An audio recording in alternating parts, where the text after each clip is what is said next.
할렐루야. 오늘은 5월 11일 월요일입니다. 오늘도 정시 매일 예배를 드리시는 성도님들의 삶과 가정 위에 하나님의 은혜와 평강이 가득하시기를 축복합니다. 다 같이 사도신경으로 우리의 신앙을 고백하며 예배의 자리로 나가겠습니다.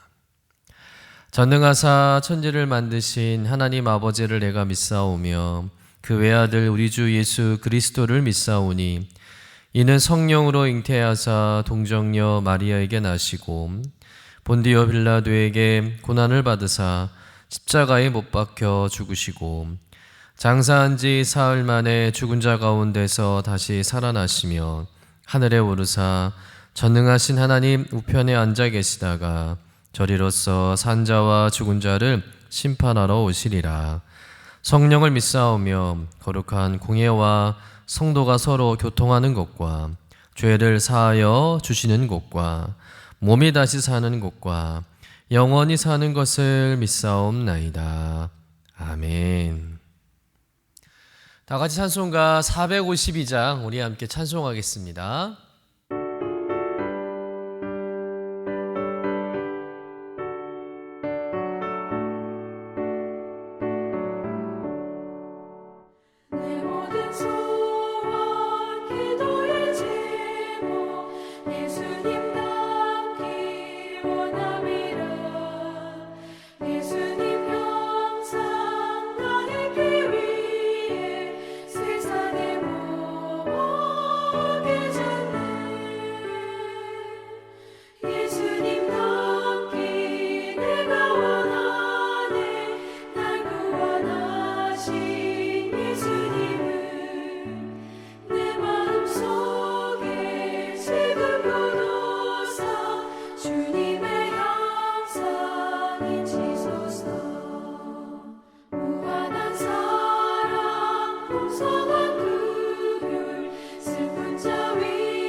오늘 우리에게 주시는 하나님의 말씀은 고린도전서 1장 10절에서 17절까지의 말씀입니다.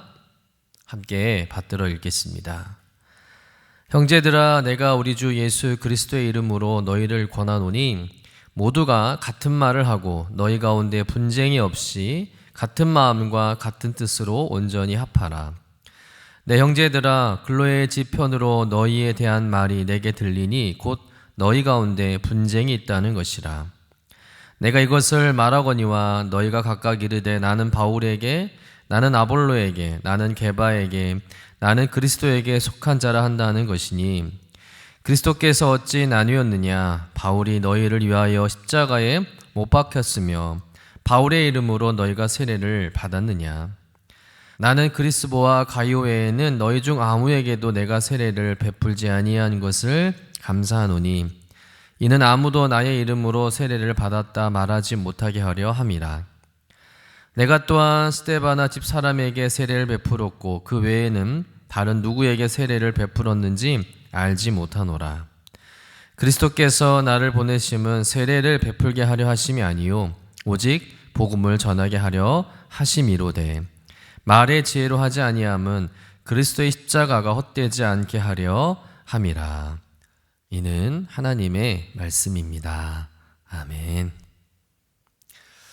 사람이 모이는 곳에는 언제나 문제가 생깁니다. 가정에도 문제가 있고 직장에도 문제가 있고 또 학교에서도 문제가 있습니다. 그렇다면 교회는 어떨까요? 많은 사람 생각하기에 교회는 예수 믿는 사람들이 모이는 곳이기 때문에 갈등도 없고 상처도 없고 늘 평안하기만 한다고 생각합니다. 그러나 성경을 보면 그렇지 않다는 것을 발견하게 됩니다. 성경 속 교회들을 보면 수많은 문제를 안고 있었다는 거예요. 분쟁도 있었고 갈등도 많았고 다툼도 있었습니다. 또 시기와 질투도 있었다는 거예요. 오늘부터 우리가 살펴보게 될 고린도 교회가 바로 그런 교회였다는 거죠. 고린도라는 지역은 당시 아가야 지방의 중심 도시였습니다. 유럽과 아시아를 연결하는 무역의 중심지였고 사람도 많았고 문화도 굉장히 화려했습니다. 또 경제적으로 풍요로운 도시였습니다. 그러나 동시에 우상 숭배와 음란함이 가득했던 도시이기도 한 거죠.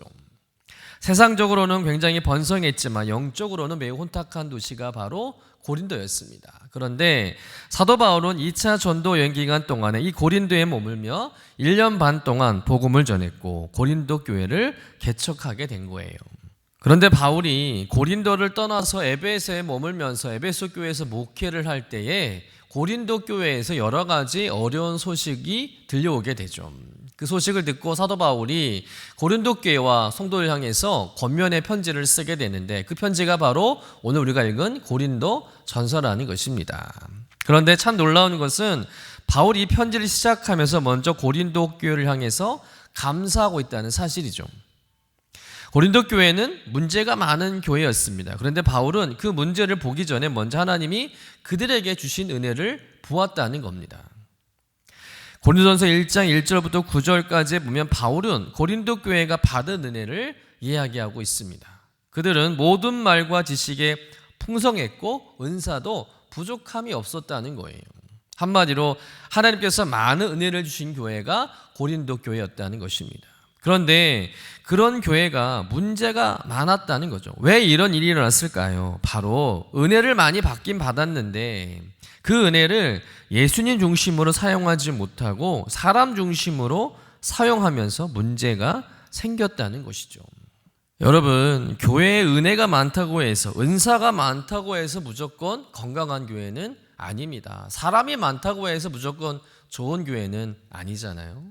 마치 좋은 칼이 요리사의 손에 들려지면 맛있는 음식을 만드는 도구가 되겠지만 잘못된 손에 들려지면 사람을 다치게 하는 흉기가 되는 것처럼 은혜도 은사도 예수 중심으로 사용되면 교회를 세우는 도구가 되겠지만 사람에게 들려지면 사람 중심으로 사용되어지면 그것이 교회를 무너뜨리고 흔드는 도구가 된다는 것입니다. 고린도 교회가 그런 교회였다는 거예요. 은혜가 없어서 문제가 아니라 받은 은혜를 바르게 사용하지 못해서 문제가 생겼다는 겁니다. 이러한 관점에서 바울은 오늘 본문 10절부터 고린도 교회의 문제들을 다루기 시작합니다. 그중 가장 먼저 언급한 문제는 바로 분열의 문제였다는 거예요. 본문 11절에 보면 너희 가운데 분쟁이 있다는 것이라. 바울은 글로의 집 사람들을 통해서 고린도 교회 안에 심각한 다툼이 있다는 소식을 듣게 됩니다. 그런데 그 다툼의 내용이 어떤 다툼이었습니까? 12절 말씀 같이 읽어보겠습니다. 내가 이것을 말하거니와 너희가 각각 이르되 나는 바울에게 나는 아볼로에게 나는 게바에게 나는 그리스도에게 속한 자라 한다는 것이니. 한마디로 교회 안에 파벌이 생긴 거예요.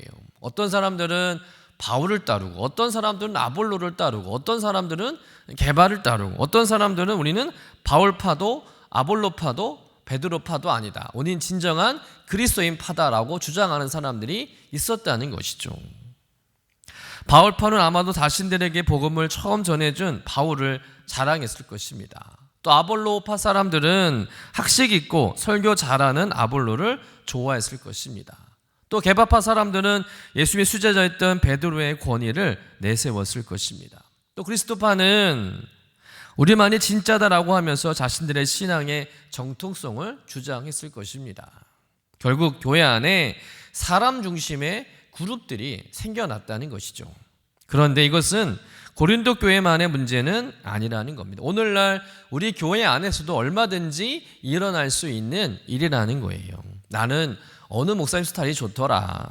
나는 저 사람 편이다. 나는 이 부서에만 있을 거야. 난 저 부서는 가기 싫어. 라고 하면서 한 교회 안에서 사람 중심의 여러 그룹이 생겨난다는 것입니다. 그런데 그런 그룹들이 어떻게 생겨나게 됩니까? 처음에는 작은 말처럼 시작된다는 거죠. 그러나 그런 마음들이 쌓이기 시작하면서 교회는 점점 그리스도 중심이 아니라 사람 중심이 되어 버린다는 거예요. 여러분, 분열은 처음부터 큰 사건으로 시작되지 않습니다. 작은 섭섭함, 비교하는 마음, 인정받고 싶은 마음, 내 뜻대로 되지 않는 불만에서 시작된다는 거예요. 그러다가 말이 생기고 편이 생기고 마음이 갈라진다는 것이죠.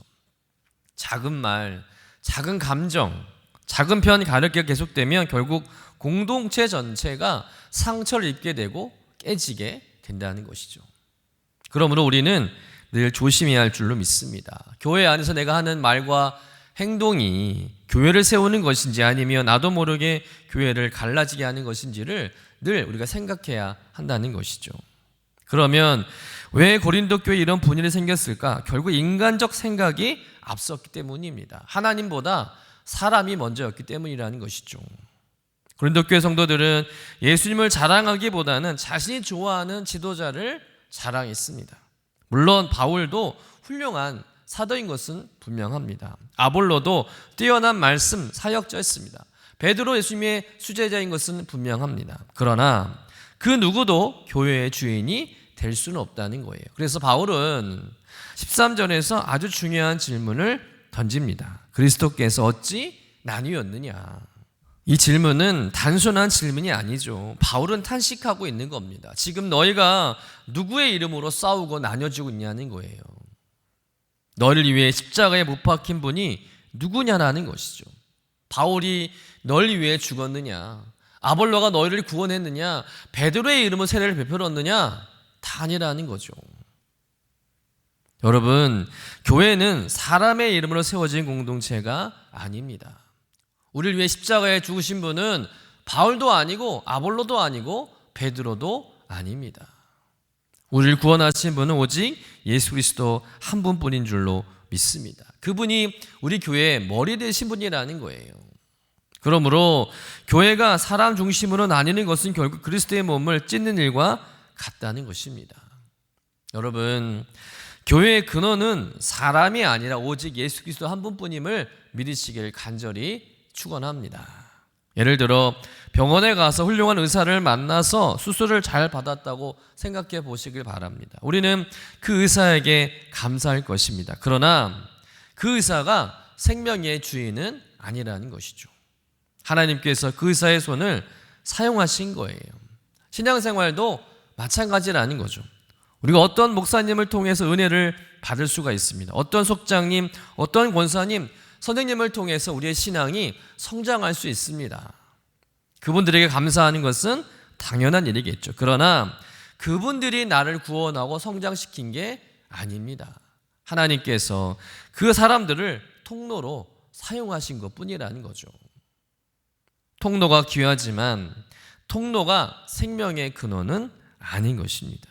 여러분, 수도꼭지를 통해서 물이 나오지만, 그래서 수도꼭지가 꼭 필요하겠지만 물의 근원은 수도꼭지가 아니라는 거죠. 물은 더 깊은 곳에서 공급되는 것입니다. 마찬가지로 사람은 은혜의 통로가 될 수 있겠지만 은혜의 근원은 될 수 없다는 거예요. 은혜의 근원은 오직 하나님 한 분뿐인 줄로 믿습니다. 그런데 우리가 통로를 근원처럼 붙들기 시작하면서 문제가 생긴다는 거죠. 사람을 너무 크게 만들면 예수님이 작아지는 법입니다. 또 내 취향, 내 편을 앞세우면 십자가는 흐려지게 되는 것이죠. 교회는 어떤 사람의 사조직이 아닙니다. 교회는 취향 따라 모이는 동호회도 아니라는 것이죠. 교회는 예수 그리스도를 중심으로 하나 된 믿음의 공동체인 줄로 믿습니다. 그래서 바울은 17절에서 이렇게 말하고 있습니다. 그리스도께서 나를 보내심은 세례를 베풀게 하려 하심이 아니 오직 복음을 전하게 하려 하심이로되. 바울이 세례를 베풀었지만 세례가 중요하지 않다고 말하는 것이 아닙니다. 세례도 중요합니다. 그러나 바울이 말하고는 핵심은 무엇입니까? 중심은 세례를 베푼 내가 아니라 바로 십자가다, 복음이다라는 것을 강조하고 있는 거예요. 바울은 사람들이 자기 이름을 높이는 것을 원하지 않았습니다. 자기 이름으로 편이 만들어지는 것을 원하지 않았다는 거예요. 바울은 오직 예수 그리스도의 십자가만 드러나기를 원했다는 것입니다. 이것이 참된 사역자의 마음이고 참된 성도의 마음인 줄로 믿습니다. 교회 안에서는 내가 드러나는 것이 아니라 오직 예수님이 드러나야 할 줄로 믿습니다. 내 자존심이 지켜지는 것이 아니라 그리스도의 몸된 교회가 지켜져야 할 줄로 믿습니다. 여러분, 결국 교회가 나누는 이유는 여러 가지가 있겠지만 하나라는 거예요. 예수님보다 사람이 컸기 때문입니다. 예수님보다 내 생각이 커졌고 내 감정이 커졌고 내 편이 더 커졌기 때문이라는 것이죠. 그러므로 우리가 하나 되기 위해서는 다시 예수님을 크게 보아야 할 줄로 믿습니다. 십자가를 다시 바라봐야 할 줄로 믿습니다. 나를 위해 죽으신 주님, 우리 모두를 피로 사신 주님만을 바라봐야 한다는 것이죠. 그때 우리는 사람 때문에 갈라지는 것이 아니라 예수님 때문에 다시 하나가 될 줄로 믿습니다. 그렇다면 좀 더 구체적으로 교회는 어떻게 하나가 될 수 있을까? 바울이 10절에서 이렇게 권면하고 있습니다. 함께 읽어보겠습니다. 형제들아, 내가 우리 주 예수 그리스도의 이름으로 너희를 권하노니 다 같은 말을 하고 너희 가운데 분쟁이 없이 같은 마음과 같은 뜻으로 온전히 합하라. 바울은 여기서 세 가지를 말하고 있습니다. 같은 말을 하라, 분쟁이 없게 하라, 같은 뜻과 같은 마음으로 온전히 합하라 라고 권면하고 있다는 것이죠. 그런데 여러분, 이것은 모든 사람이 똑같은 생각을 하라는 뜻이 아닙니다. 교회 안에는 다양한 사람들이 있습니다. 성격도 다르고 경험도 다르고 은사도 다르고 생각도 다릅니다. 그러므로 의견도 다를 수 있다는 것이죠. 문제는 의견이 다른 것이 아니라 그리스도의 마음으로 하나가 되지 못하는 것이 문제라는 거죠. 여러분, 오케스트라를 한번 생각해 보시길 바랍니다. 바이올린 소리, 첼로 소리가 다릅니다. 플룻 소리와 트럼펫 소리가 다 다르죠. 악기마다 소리가 다 다르지만 그런데 지휘자의 소리를 따라가면 그 다른 소리들이 하모니를 이루어서 아름다운 협연을 만들어낸다는 거예요. 교회도 마찬가지라는 겁니다. 우리는 모두는 다 다릅니다. 그러나 우리 교회 지휘자는 예수 그리스도 한 분뿐인 줄로 믿습니다. 각자 자기 소리만 크게 내면 소음이 되겠지만 모두가 예수님의 뜻에 맞추면 아름다운 찬양이 만들어지게 된다는 것이죠. 그러므로 교회 하나됨은 획일성이 아닙니다. 다름이 없어지는 게 아니라는 것이죠. 서로 다르지만 예수님 안에서 한 방향을 바라보는 것인 줄로 믿습니다.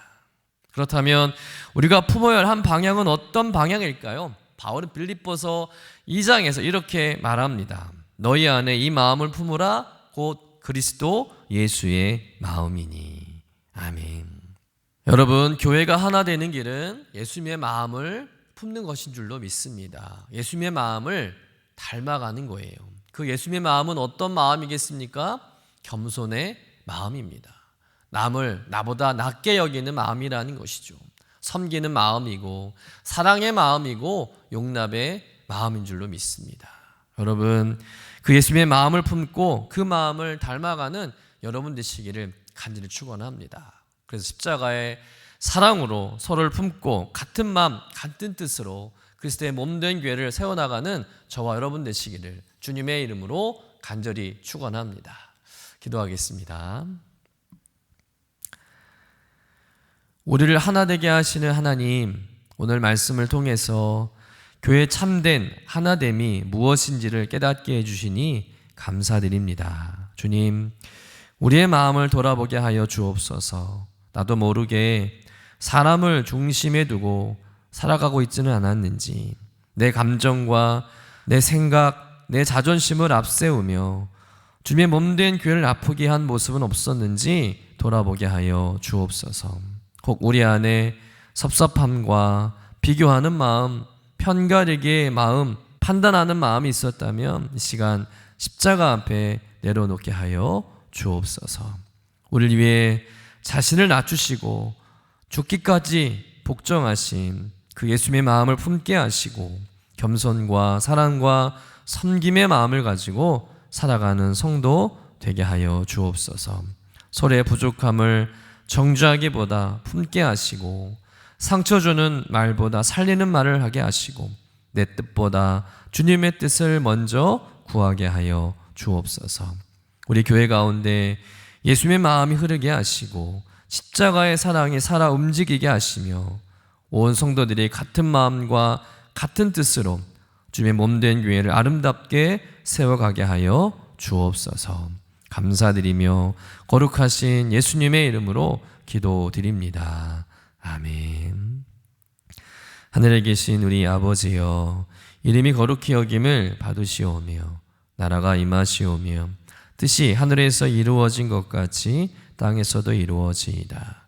오늘 우리에게 일용할 양식을 주시옵고 우리가 우리에게 죄 지은 자를 사하여 준 것 같이 우리 죄를 사하여 주시옵고 우리를 시험에 들게 하지 마시옵고 다만 악에서 구하시옵소서.